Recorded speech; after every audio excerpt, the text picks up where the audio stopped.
Eu quero aqui iniciar minha fala esclarecendo que hoje não se trata de uma discussão se é contra ou a favor da Lava Jato. Nós sabemos da importância dessa operação, que foi um divisor de águas no Brasil. Infelizmente, nós vivemos num Brasil de desiguais, em que se criminaliza a pobreza, em que, se você traçar o perfil socioeconômico de quem está preso, pobre, afrodescendente, semi-analfabeto. E a Lava Jato veio efetivamente como divisor de águas.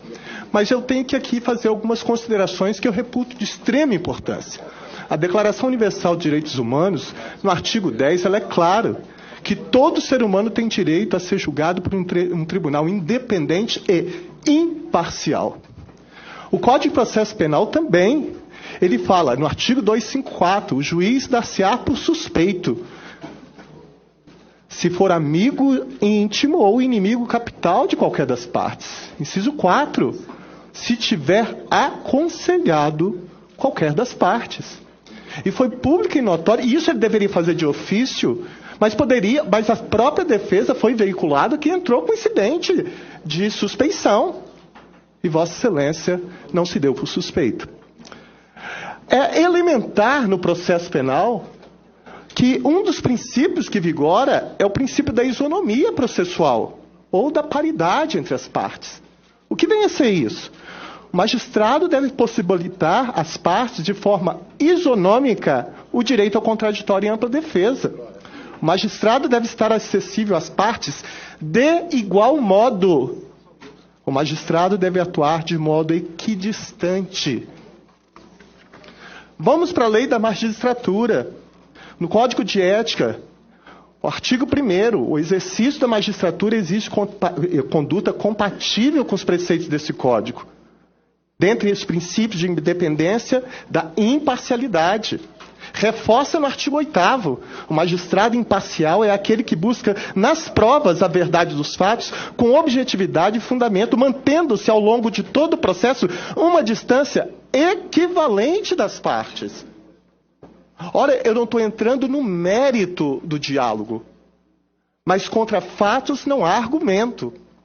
Houve, segundo o que foi veiculado, várias mensagens entre o titular da ação penal pública incondicionada, que é o Ministério Público, que tem interesse na condenação, e aí eu não entro no mérito nem de quem está sendo condenado, eu falo que todos os processos estariam maculados, quebrando-se, violando-se o princípio da imparcialidade, da isonomia, da equidistância, violando o Código de Ética. Todos os processos. Então, houve essa quebra. Isso tem que ser dito. Me faz lembrar aqui o utilitarismo, o filósofo John Stuart Mill. Ele foi um filósofo inglês do século XIX, que para o utilitarista, o bom é aquilo que se alcança por maior número de pessoas. Então, para Stuart Mill, ele aquece você matar uma pessoa saudável para salvar 10 pacientes. Os fins justificam os meios. Lembra aqui também a teoria do fruto da árvore envenenada, ou da prova ilícita por derivação, que é uma proibição no Código de Processo Penal. Está no artigo 157, parágrafo 1º, que diz: são também inadmissíveis as provas derivadas das ilícitas. Se a árvore está envenenada, os frutos estão envenenados. Olha, eu tenho aqui, e falo isso com bastante sensibilidade, porque eu fico me colocando, porque eu fui delegado 27 anos.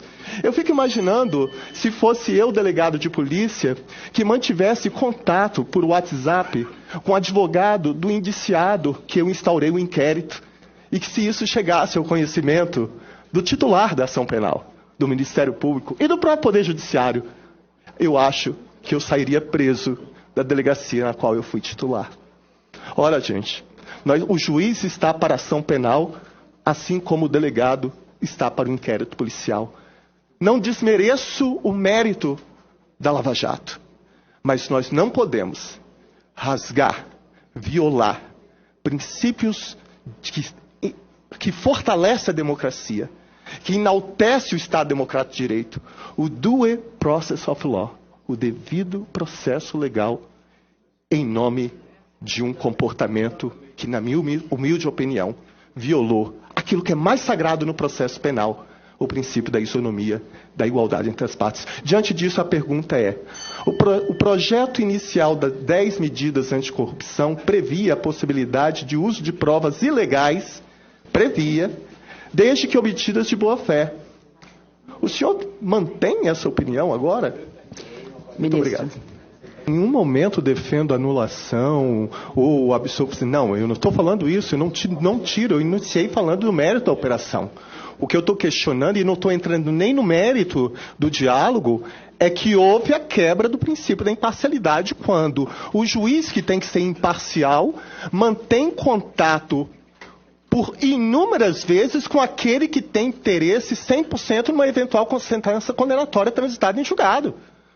É isso só que eu estou questionando. Então não ponha palavras na minha boca.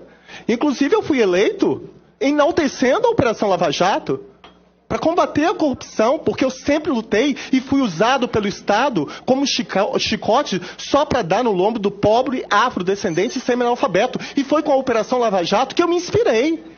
Porque foi a partir daí que políticos passaram a ser presos, empresários passaram a ser presos. Agora, não coloque palavras na minha boca, porque eu defendo a operação.